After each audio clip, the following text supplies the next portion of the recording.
Yo les terriens, ici Sweep et j'espère que vous allez bien. Alors la vidéo du jour, et même donc sans doute les futures vidéos sur la chaîne, on va parler cosmique. On va revenir un peu aux bases de la chaîne parce que tout simplement la plupart des gens qui sont abonnés à cette chaîne se sont abonnés par rapport au cosmique et vous avez surtout découvert la chaîne par rapport à la hiérarchie cosmique.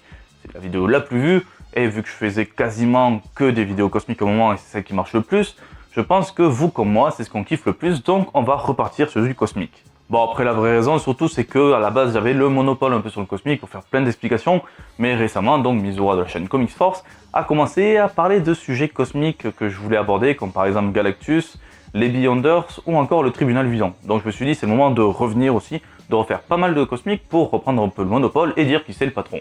Et pour ce retour au cosmique, j'ai décidé de parler des sorcières de l'infini. Il s'agit tout simplement d'êtres très peu connus, elles sont simplement apparues donc dans le run de Jeff Lemire sur Thanos, donc le retour de Thanos, ou sinon très récemment et très brièvement donc le Infinity Wars qui est en train d'arriver en France.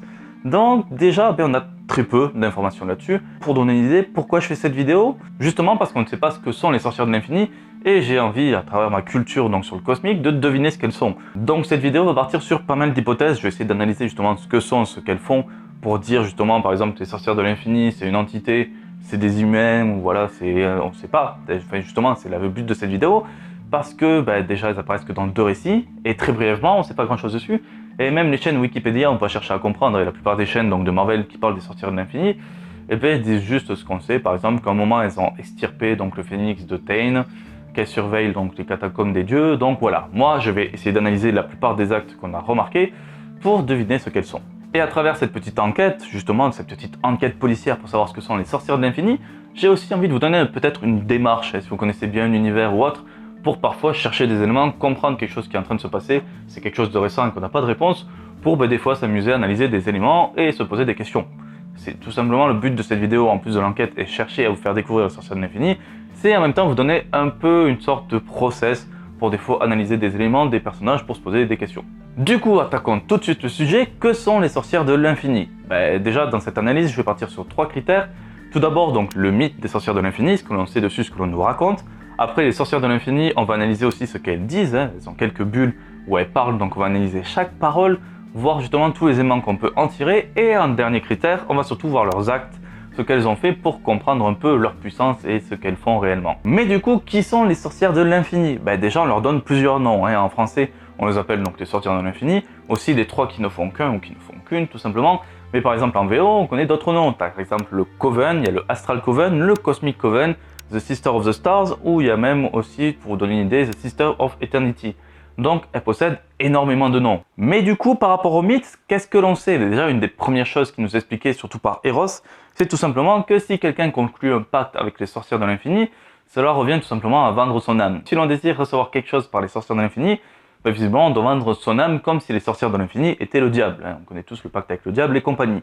Mais il n'y a pas que ça. En effet, parmi les éléments les plus intéressants qu'on peut garder sur elles, c'est tout simplement qu'il est dit déjà de base qu'elles sont beaucoup plus vieilles que n'importe quel dieu dans l'univers. Ce qui déjà donne une idée de leur âge, ça peut poser pas mal de questions. Mais la chose la plus intéressante, c'est surtout qu'il est dit que lorsqu'un dieu meurt ou lorsqu'un dieu est oublié, donc sa puissance est aspirée par les sorcières de l'infini et qu'elles-mêmes donc le redispersent dans le cosmos. Ça donne un peu une idée de recyclage des puissances cosmiques, à se poser la question justement si les sorcières de l'infini ne manipulent pas toute l'énergie cosmique pour le faire voyager un peu partout, pour toujours le garder entre elles, et surtout donc que l'énergie cosmique ne disparaisse pas. Donc visiblement ça semble être leur rôle d'après le mythe. Mais si l'on regarde leurs paroles, on se rend compte qu'il y a un truc complètement opposé. Déjà une des premières choses qu'elles disent, lorsqu'elles rencontrent Thanos, c'est bienvenue donc dans les catacombes des dieux, bienvenue dans notre antre, et les choses qu'elles font tout simplement comprendre, c'est que ce sont les gardiennes de cet antre. Il est clairement dit que dans cet antre, elles ne peuvent pas réellement tuer ou pousser quelqu'un dans les catacombes, c'est plutôt ces personnes qui doivent faire le choix, et elles sont juste là en gardienne, soit pour affronter quelqu'un qui va faire quelque chose contre les catacombes ou autre, ou des fois extirper des choses qui ne sont pas censées y être. Mais donc en soi, entre les mythes qu'on donne et donc ces catacombes, il y a un grand mystère. Et après donc sur ce que sont ces catacombes, elle l'explique légèrement ou autre, mais ça on y viendra beaucoup plus tard dans la vidéo parce que ça ne concerne pas totalement les sorcières de l'infini. Après, s'il y a quand même 2 éléments vite fait sur les paroles qu'elles donnent par rapport aux catacombes des dieux ou par rapport même leur rôle à elles, déjà il est dit que les catacombes des dieux, d'après leur description, servent à créer des dieux mais aussi à en défaire. Ce qui donne un peu une idée même de ce que sont les catacombes. Mais l'élément le plus intéressant dans les paroles dites par les sorcières de l'infini, c'est tout simplement lorsque la mort apparaît et qu'elles appellent tout simplement la mort sœur. Ce qui est une chose assez intrigante. Mais les choses encore plus intrigantes que ces paroles, ce sont surtout leurs actes, parce qu'elles font beaucoup de choses assez balèzes et surtout très choquantes. Le tout premier acte qu'elles font tout simplement dans le début du run de Jeff Lemire, c'est tout simplement de retirer les pouvoirs de Tain. On le sait, pour ceux qui ne savent pas, Tain en fait il possède deux morts, donc la mort vivante d'un côté et la mort mort, donc où il tue directement quelqu'un. Et les sorcières de l'infini ont réussi à enlever ses pouvoirs à Tain, le rendant complètement inoffensif. Mais retirer les pouvoirs à un être vivant, c'est pas super badass, c'est quand même sans jette, faut l'avouer. Mais tout ça, c'est même pas le pire, en fait le pire c'est plutôt vers la fin du récit. Et chose qu'il faut savoir déjà de base, c'est que dans le récit, pour pouvoir affronter Thanos, Tain donc possède la force du phénix, la force phénix pour vous donner une idée, donc il est super balèze. Et les sorcières de l'infini, dans leur antre, lorsque Tain rentre pour affronter Thanos, on a directement les sorcières de l'infini qui sortent, tiens c'est bizarre, Tain n'est pas tout seul, oui il y a le phénix avec lui, et qu'est-ce qu'elles font? Babam. Et elles jartent le phénix à la fois de Tain, mais aussi elles exilent de leur antre. Et si un tel pouvoir peut déjà sembler super badass, le plus étrange c'est surtout qu'on les voit en train de se marrer et de se foutre de la gueule du phénix, pendant que l'entité est en train de se barrer vite parce qu'elle est exilée et qu'elle semble avoir peur. Donc déjà là ça en jette encore plus, parce qu'on l'avait vu rapidement, et quand même la force phénix, le phénix c'est quand même un être super puissant qui représente la vie. De l'autre côté aussi on a la mort qui est apparue une fois que Thanos a vaincu Tain, parce qu'on sait la mort, Thanos, voilà il y a un petit lien, et donc elle s'approche de Thanos, Thanos la rejette, et les sorcières du coup elles se disent la mort t'as rien à foutre là, ma belle sœur, du coup tu vas dégager. Elles vont donc dégager la mort, voire même la tuer. Je dis ça tout simplement parce que au moment où elles font ça, elles ont dit qu'elles n'ont pas réellement tué la mort parce que la mort ne peut pas être tuée. Donc techniquement, elles n'ont pas réellement fait un exil, elles ont essayé de supprimer la mort, mais vu que la mort peut pas mourir, voilà, elle va juste réapparaître autre part. Mais ça montre quand même une étendue de la puissance des sorcières de l'infini. Le fait de pouvoir jarter d'un côté, donc le phénix d'un corps, et en même temps aussi de supprimer la mort, ça fait quand même assez peur. Et en dehors de ça aussi, il y a un fait que j'ai pas vraiment marqué, parce qu'il semblait moins important par rapport aux autres, c'est qu'elles peuvent aussi manipuler le temps. En effet, à un moment, Eros se montre un peu condescendant contre elles, et à la place, elles décident de vieillir Eros avant de le remettre à l'âge qu'il avait, donc directement.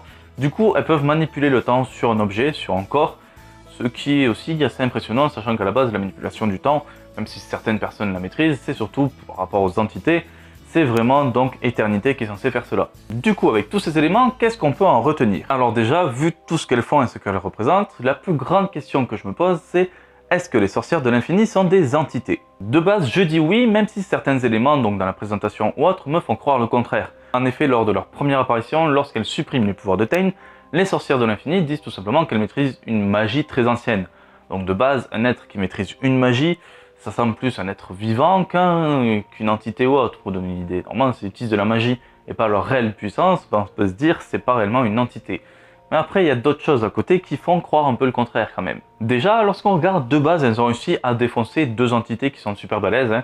Le phénix et la mort. La mort, je rappelle quand même que c'est une entité abstraite. Elle fait partie donc des 4 entités les plus importantes juste derrière le tribunal vivant. C'est les entités qui servent même à créer l'univers, qui forment l'univers en soi. Et la force phénix aussi, c'est une entité super vieille, déjà plus vieille que l'univers même, et qui est en même temps multiverselle. Donc ce sont bien deux grosses bonnes entités qui se font défoncer par les sorcières de l'infini.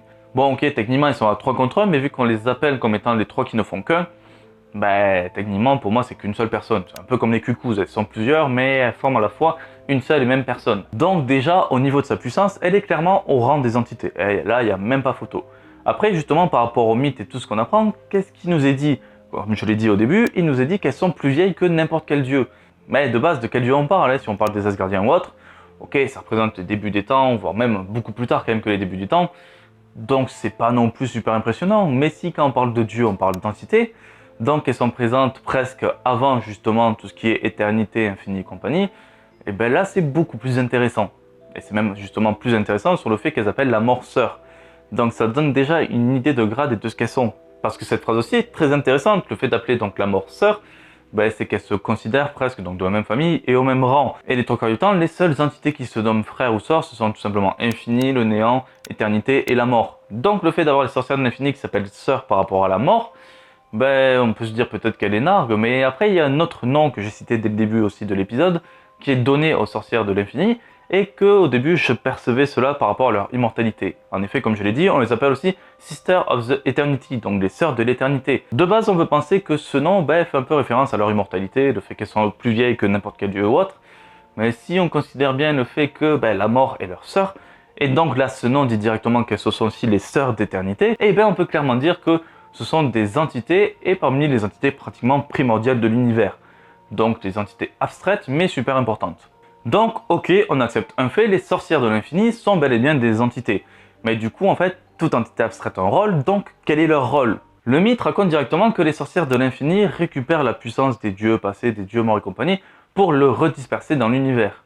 Donc on pourrait clairement penser cela. Le problème, c'est que lorsqu'elles parlent elles-mêmes, elles se définissent comme les gardiennes des catacombes des dieux. Donc en fait, comment elles peuvent récupérer les trucs ou autres, comment elles peuvent l'emmagasiner elles-mêmes si elles sont les gardiennes d'un lieu? Tout simplement parce que ce sont les catacombes qui s'occupent de cela. En effet, les catacombes des dieux, ou The God Carry comme il est dit en anglais, visiblement c'est à cet endroit-là qu'il y a toute la puissance de l'univers qui est rassemblée. Le problème, c'est qu'il est dit que normalement la puissance cosmique après est répartie dans tout l'univers, alors que visiblement une bonne grosse partie de la puissance des dieux est rassemblée dans ces catacombes. Et lorsqu'il est dit justement que faire un pacte tout simplement avec les sorcières de l'infini revient à vendre son âme, c'est que toute personne qui veut acquérir la puissance, et vu qu'il est dit que les catacombes peuvent créer des dieux, comment en défaire, une personne qui plonge dans les catacombes des dieux, s'il réussit l'épreuve, directement il regagnera sa puissance ou deviendra surpuissant, comme l'a fait Thanos pour guérir et compagnie et retrouver sa puissance.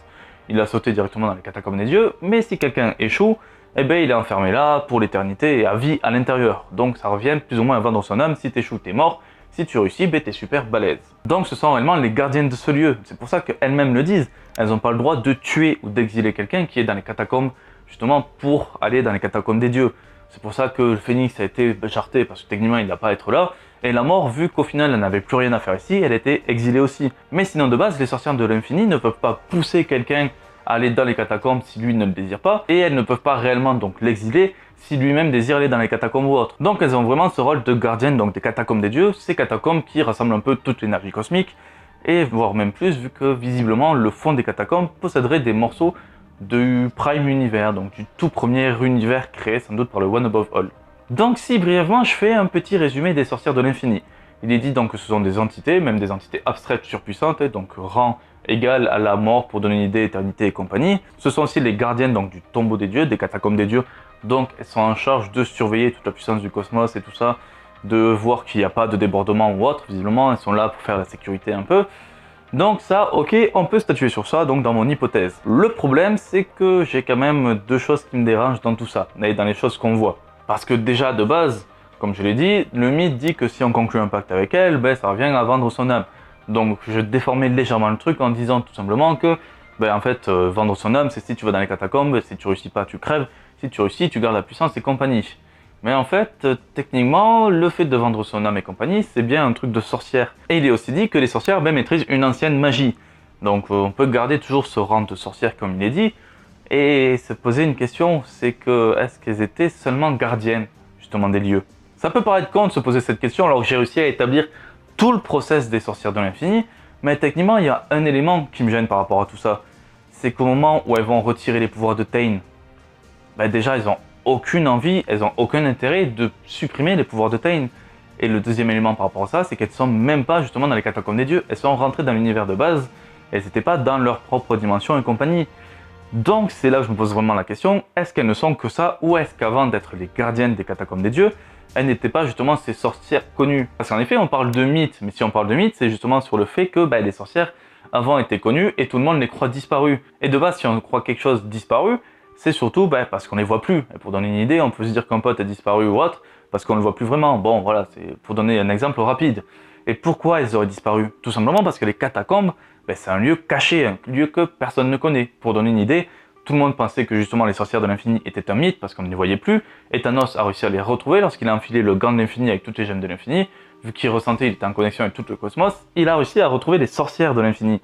Donc c'était le seul à détenir cette information. Donc pour tout le monde, le mythe, les sorcières de l'infini ont clairement disparu. Ce qui signifie que de base, avant d'être les gardiennes des catacombes des dieux, visiblement les sorcières de l'infini devaient être dans l'univers à exaucer des vœux. Parce qu'il n'y a aucune raison sur le fait que les sorcières de l'infini prennent les pouvoirs de Tain, si de l'autre côté, le Mâchoire d'Ébène en fait a pas vendu son âme ou autre pour qu'elle fasse cela. Parce que clairement, elles viennent suite à la demande de Mâchoire d'Ébène pour contrer Ebonimo.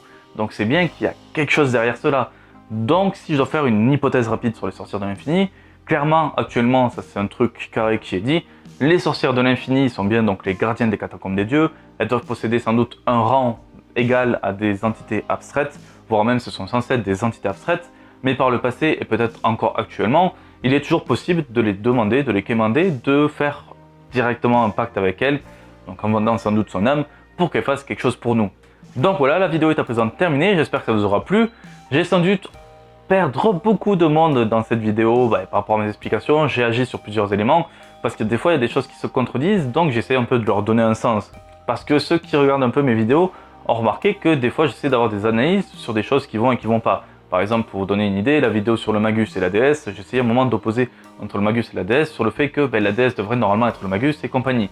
Donc voilà, là les sorcières de l'infini, malgré les quelques incohérences, j'ai essayé d'avoir une petite interprétation, une petite compréhension sur ce qu'elles sont. Donc déjà de base, j'espère que ça vous a plu et que ça vous aura éclairé. En tout cas, si vous avez aimé cette vidéo, n'hésitez pas donc à liker et à partager la vidéo, déjà ça me fera toujours plaisir. Vous pouvez aussi donc me laisser un petit commentaire donc pour expliquer si vous êtes d'accord avec moi sur ce que j'ai dit sur les sorcières de l'infini, si vous avez d'autres hypothèses à balancer tout simplement. Si ce système un peu justement de réflexion, de process, vous aimez bien, peut-être que vous pouvez me donner des idées donc d'entités, de personnages qu'on a vus très brièvement donc dans des passages de comics et tout ça pour se donner une idée sur ce qu'ils sont. Je peux essayer d'analyser pour créer des hypothèses ou autres. Ça peut être intéressant justement ce genre d'exercice, ça peut être très sympa.